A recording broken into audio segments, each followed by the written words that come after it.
नमस्कार। सुनो कहानी श्रृंखला के अंतर्गत प्रस्तुत है कहानी आंसुओं की होली, जिसके लेखक हैं मुंशी प्रेमचंद जी। नामों को बिगाड़ने की प्रथा जाने कब चली और कहां शुरू हुई। कोई इस संसार व्यापी रोग का पता लगाए तो ऐतिहासिक संसार में अवश्य ही अपना नाम छोड़ जाए। पंडित का नाम तो श्रीविलास था, पर मित्र लोग सिलबिल कहा करते थे।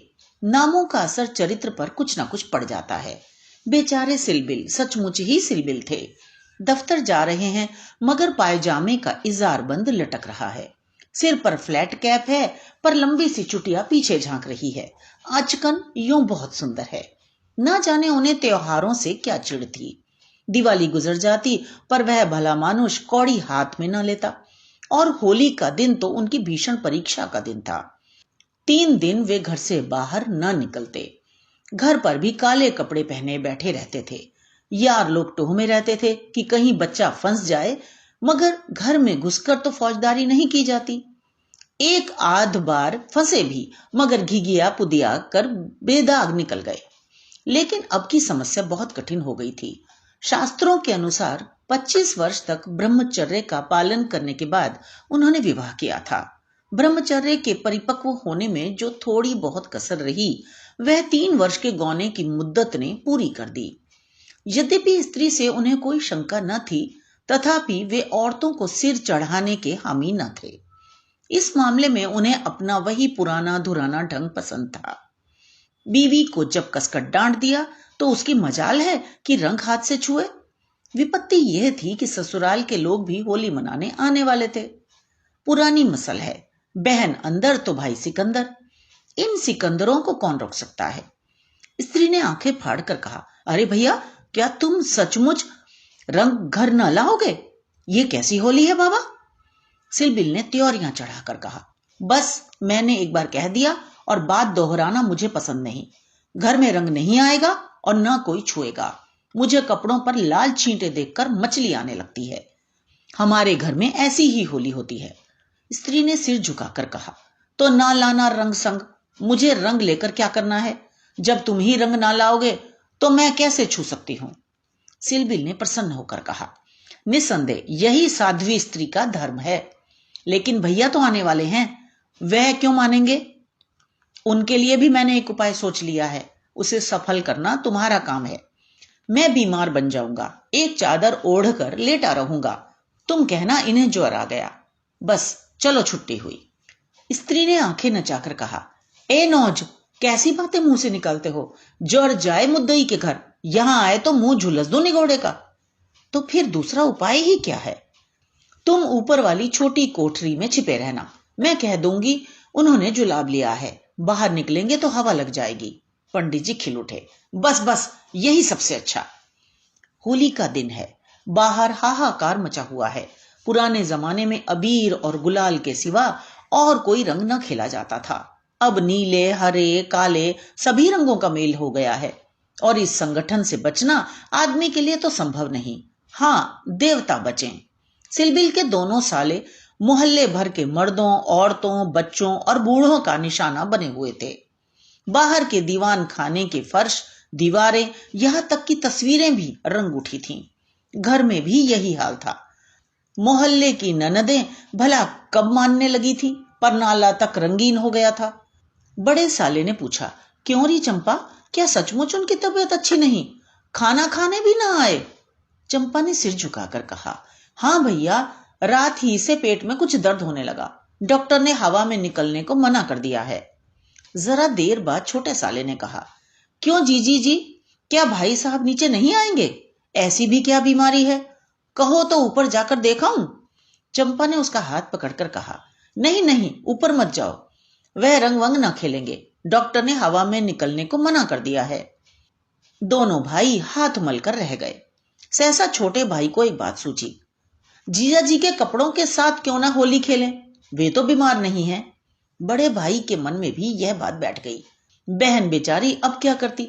सिकंदरों ने कुंजियां उसके हाथ से ले ली और सिलबिल के सारे कपड़े निकाल निकाल कर रंग मले। रूमाल तक न छोड़ा।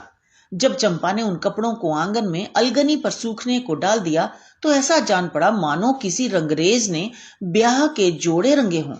सिलबिल ऊपर बैठे बैठे यह तमाशा देख रहे थे, पर जबान न खोलते थे। छाती पर सांप सा लौट रहा था। सारे कपड़े खराब हो गए, दफ्तर जाने को भी कुछ न बचा। इन दुष्टों को मेरे कपड़ों से न जाने क्या बैर था। घर में नाना प्रकार के स्वादिष्ट व्यंजन बन रहे थे। मोहल्ले की एक ब्राह्मणी के साथ चंपा जुटी हुई थी।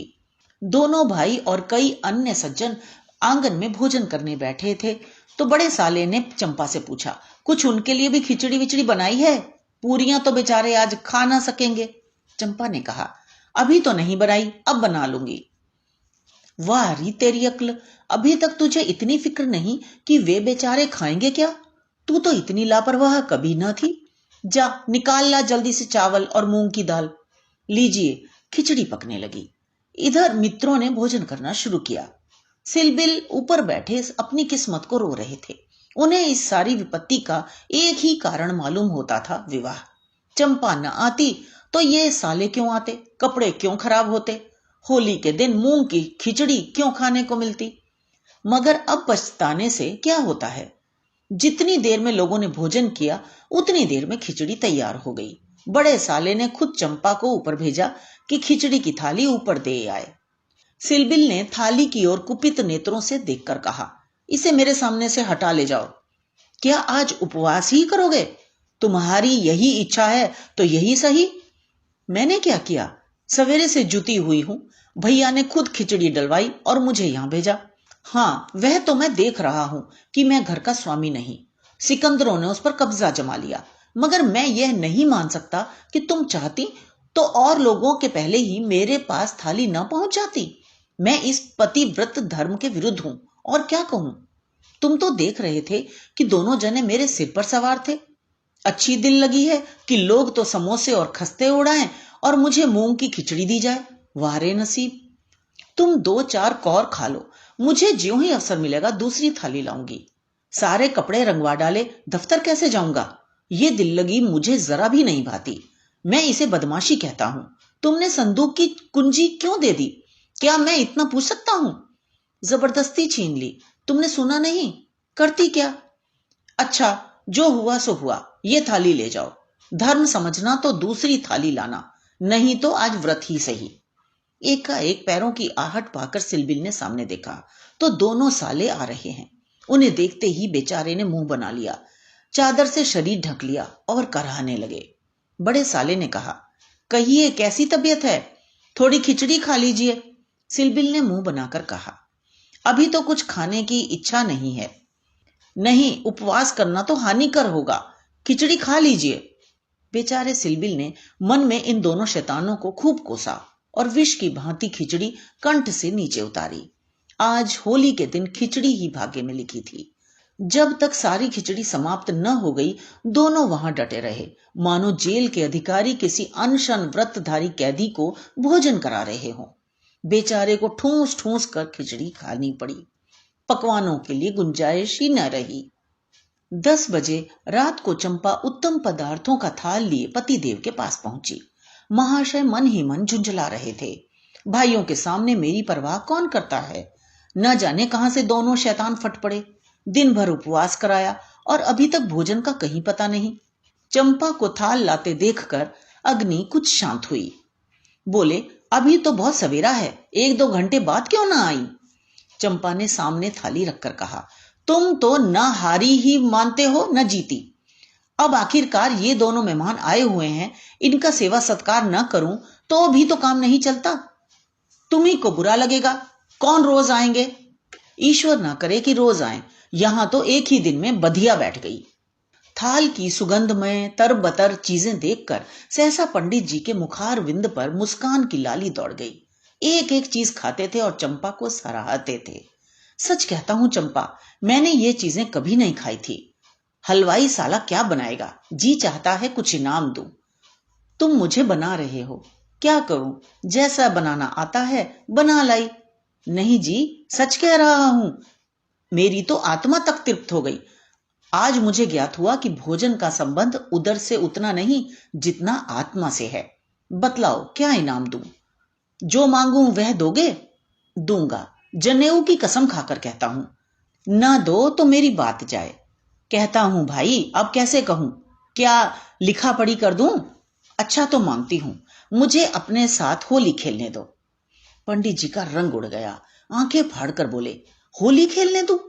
मैं तो होली खेलता नहीं, कभी नहीं खेला। होली खेलना होता तो घर में छिपकर क्यों बैठता? औरों के साथ मत खेलो, लेकिन मेरे साथ तो खेलना ही पड़ेगा। अरे यह मेरे नियम के विरुद्ध है।